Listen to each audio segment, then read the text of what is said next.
Kira Nicole Martinez. I am the 2021 Peach Blossom, and I am going to be reading one chapter for you guys.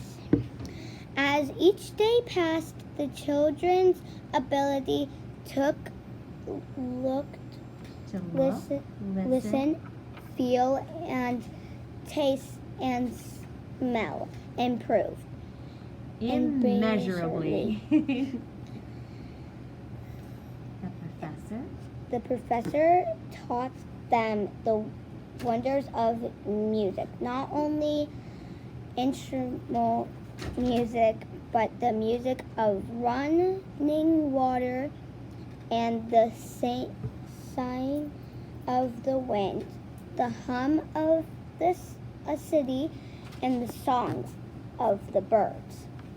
Lindy was by far the best pupil.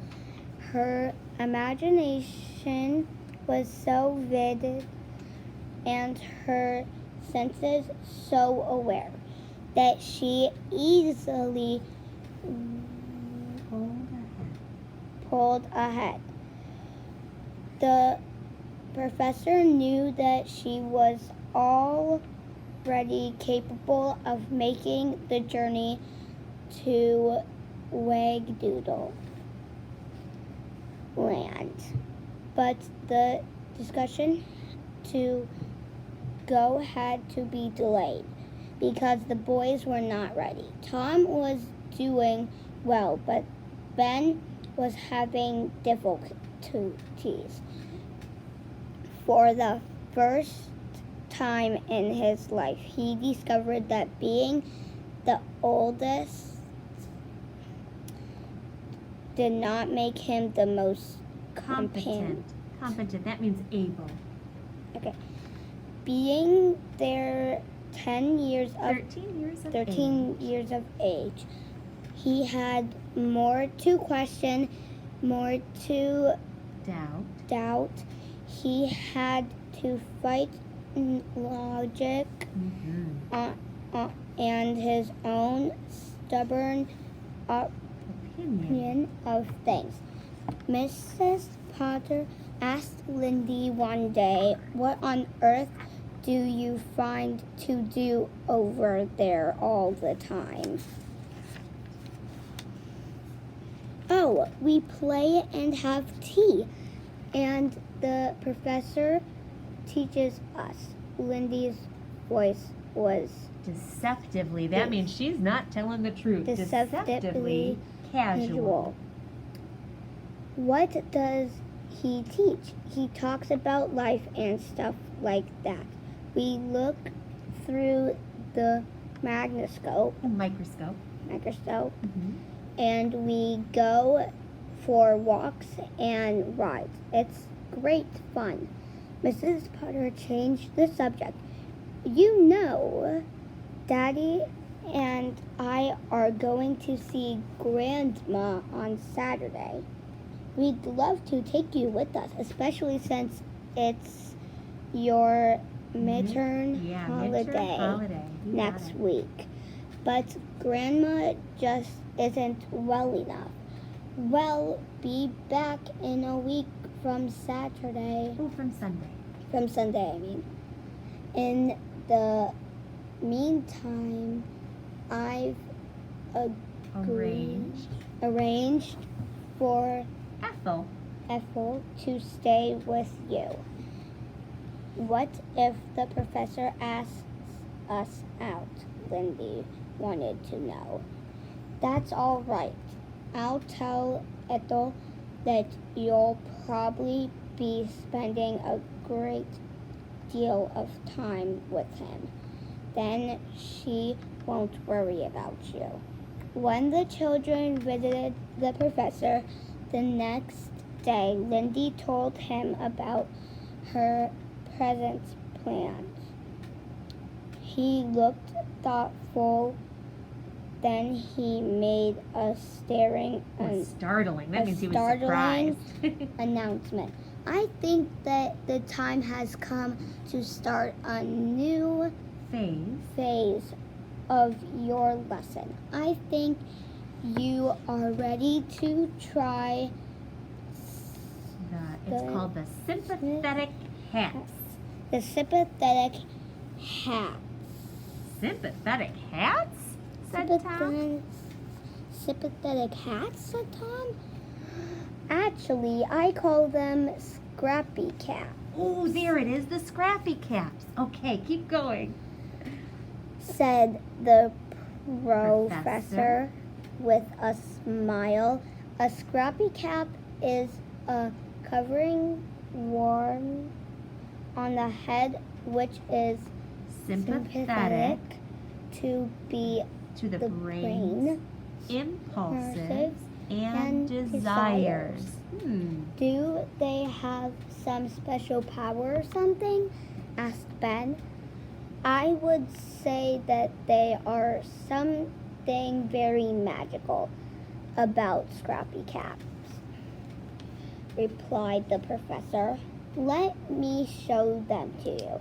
He left the children and a moment later returned carrying 3 brightly colored objects. These hats are your passports to success in spite of all our hard work. I doubt that you come close to seeing the Wagadoodle unless you were wearing one of these. Once we begin the great adventure, you may not, indeed, you must not ever remove them from your heads. Not only will they help us, we will get to Ragadoodle Land, but more importantly, without them, we will not be able to find our way home. Oh. The professor held up an exquisite bonnet. A bonnet is a type of really fancy hat, right? Made of white ice and linen. White lace and linen. And brilliant red chintz. So chintz is like it's like a really pretty fabric. Okay. Start with Lindy, this is your hat. It comes from the Netherlands. The underlining is made of the finest linen. See how the red topping is covered with meadow flowers and hens and roosters and rabbits? It's lovely, said Lindy. Yeesh, this is long. Hold it carefully, but do not put it on your head. Caution for the professor. Caution the professor. Tom, this is yours. He held up a big bright blue felt cap that resembles a funnel with the cloth type pointing backwards. It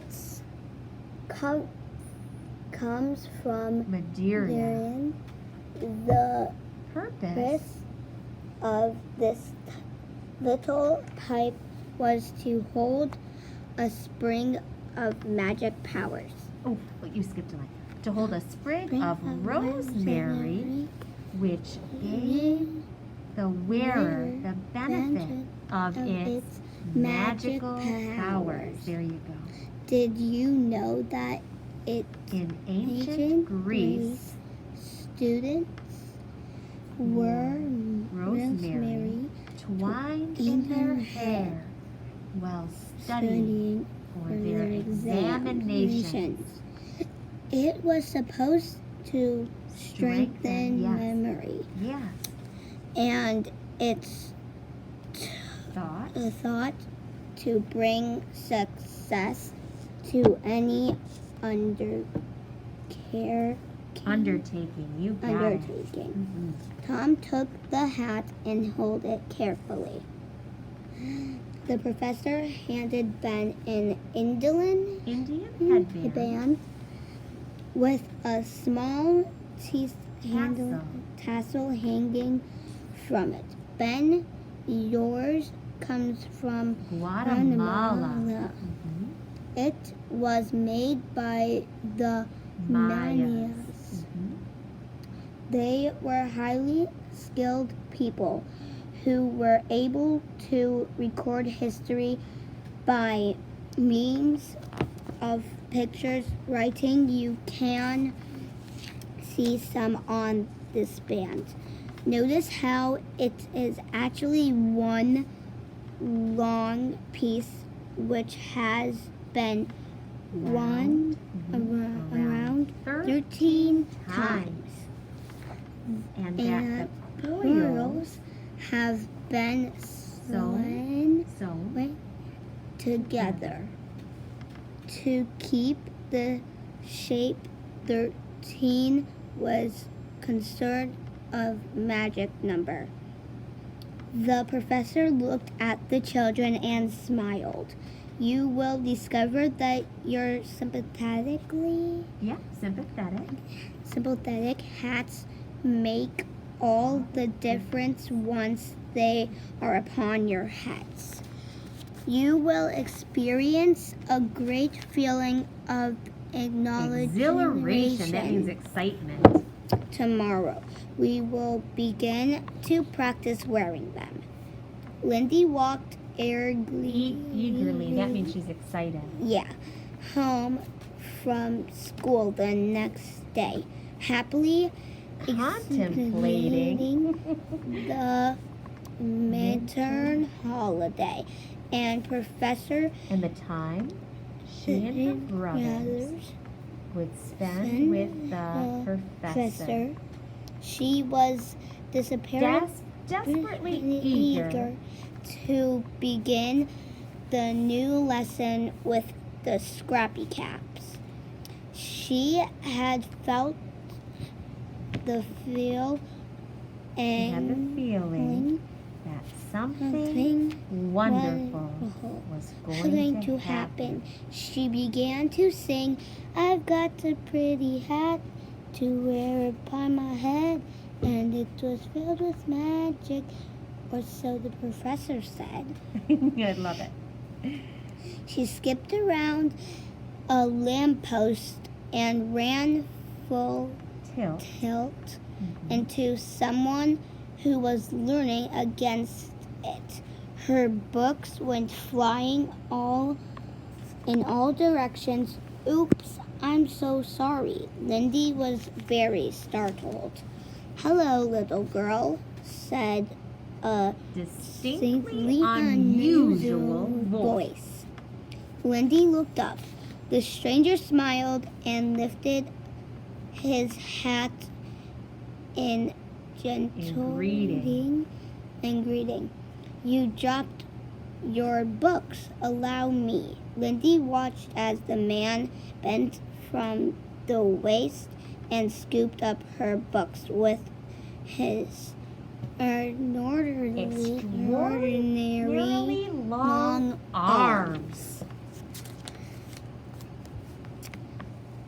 "Clumsy of me," he said. "I wasn't looking where I was going." The sound of his voice reminded her of the wind whistling through a long tunnel.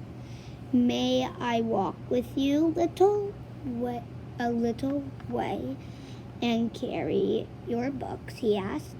Lindy remembered her parents' warning never to speak to strangers. You're Melinda Potter, aren't you?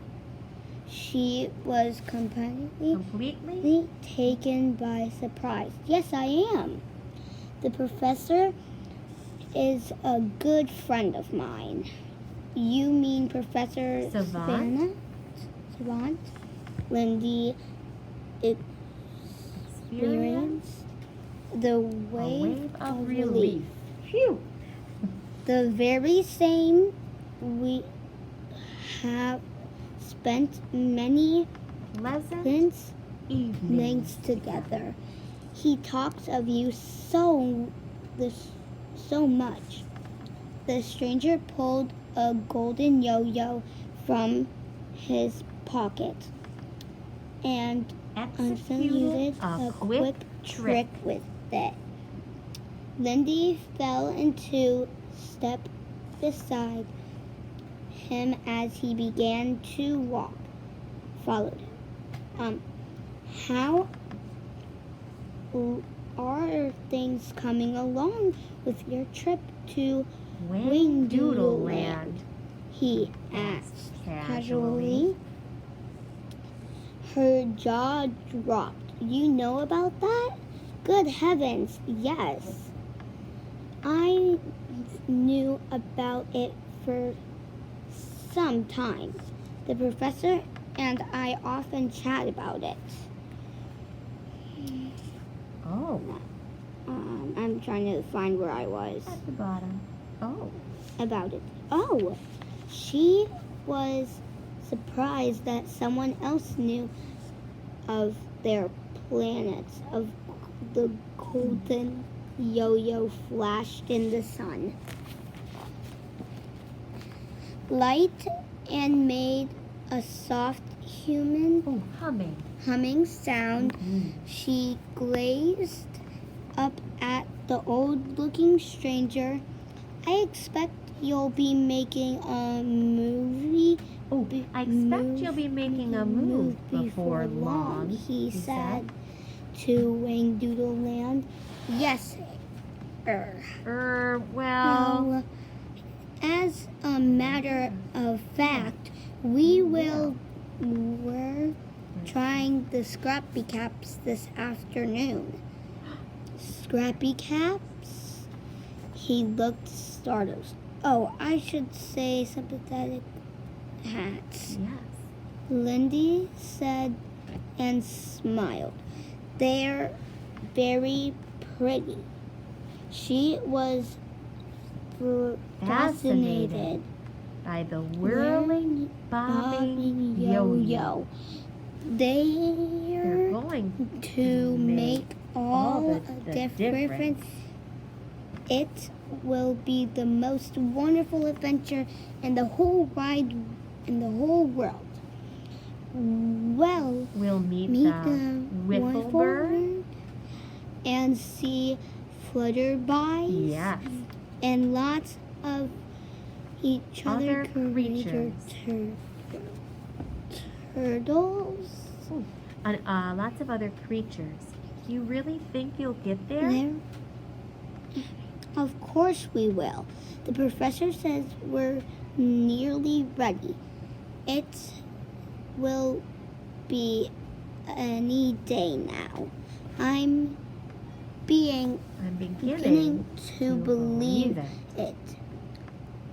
The stranger spoke in a Grim voice, but Lindy was too Enthusiastic. to notice. She pulled him to Halt. That means a stop. halt at the gate of her house. This is where I live. I'm afraid I have to go now. Well, We'll be seeing each other again, I'm sure. He bowed and shook her hand.